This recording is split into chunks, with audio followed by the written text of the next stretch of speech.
Oh my god, I love being motivated. I love being motivated. Me too. I love being motivated. Honest with yourself. Have you ever got information that you thought to yourself, that can't be true, without actually using it and turning inside? Hi, I'm Brett Dupree, your champion of authentic joy, here to drop some knowledge of things that I've learned in my life to help you in yours. Today I want to talk about fighting your true self, what it means to not really accept yourself for who you are.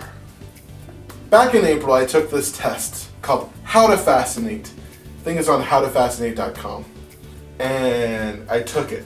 Just discover how exactly can I best serve people like you based on how I best communicate what I want to communicate. And the thing I got was the secret weapon, which I use mystique to clarify ideas and innovation for creativity.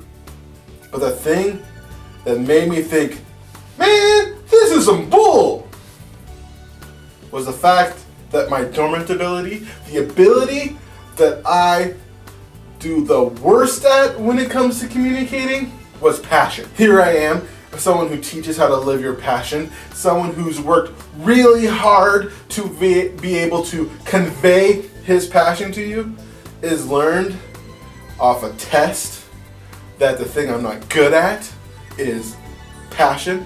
I mean, even I've had speeches where I've given my speeches, have people come up to me and tell me this: you have something that I can't teach as a debate coach, passion. I'm thinking to myself, little does he know, I taught myself how to speak with passion. Which should have been my first clue that maybe this test wasn't 100% wrong.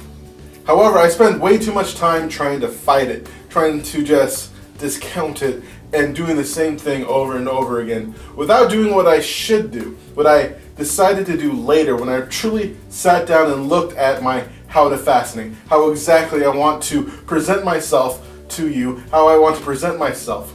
How can I authentically be more me and best utilize my strengths instead of how I think I should do it?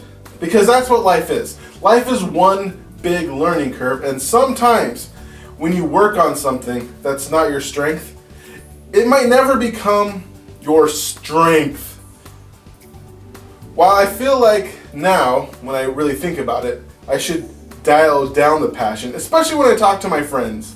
And one of my friends keeps on telling me, it just feels like you're yelling at me all the time. It's like you're putting on your speaker voice. And that's not the kind of speaker I want to be. I don't want to be a speaker voice type speaker. I like the idea of having a conversation with you, sounding authentically me, sounding exactly like me. So it took some soul searching, and I finally realized that maybe, just maybe, I should listen and dial down the passion. I mean, I still have it in my back pocket. I worked really hard in injecting passion into my speech.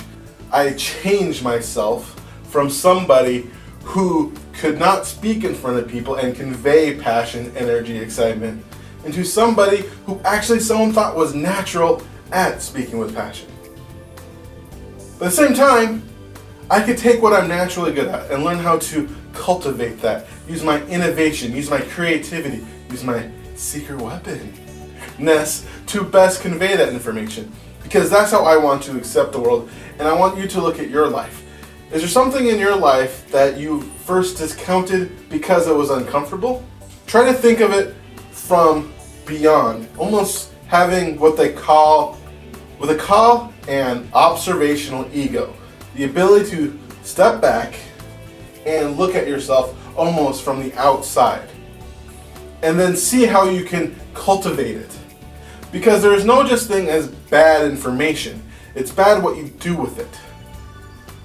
So the thing that I learned, and the thing I'm taking away, is to maybe dial down the passion. Make sure I'm just not sitting here yelling at you when I get in front of crowds.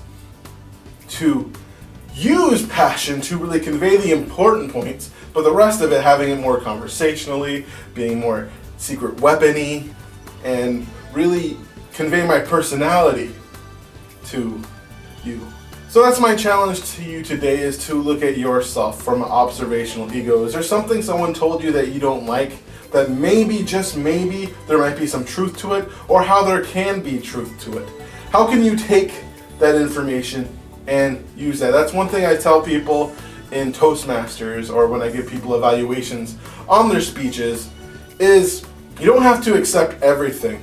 You can just take what you want and utilize it the way you decide to do it. And sometimes it does take a shocking, maybe this thing I've been working on for this entire time doesn't have to be the only thing. I don't need just to be super passionate, super out there, super yelly, super yeah. I can be more of my laid back self who just loves life and is joyful without being all jazz hands. And I mean there's more of the super happy type person, because that's not me, even though I do love getting happy.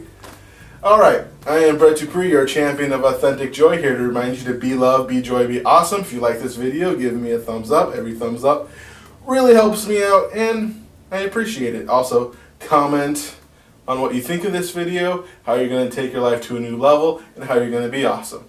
I wish you a fantastic day. JoyousExpansion.com JoyousExpansion.com Come and say hello to Brett Dupree. He is an inspirational life coach, good for you and good for me. He turned my life from grey to blue, I'm sure he'll do the same for you. Get in touch and you'll see your life will change dramatically. JoyousExpansion.com JoyousExpansion.com Yeah.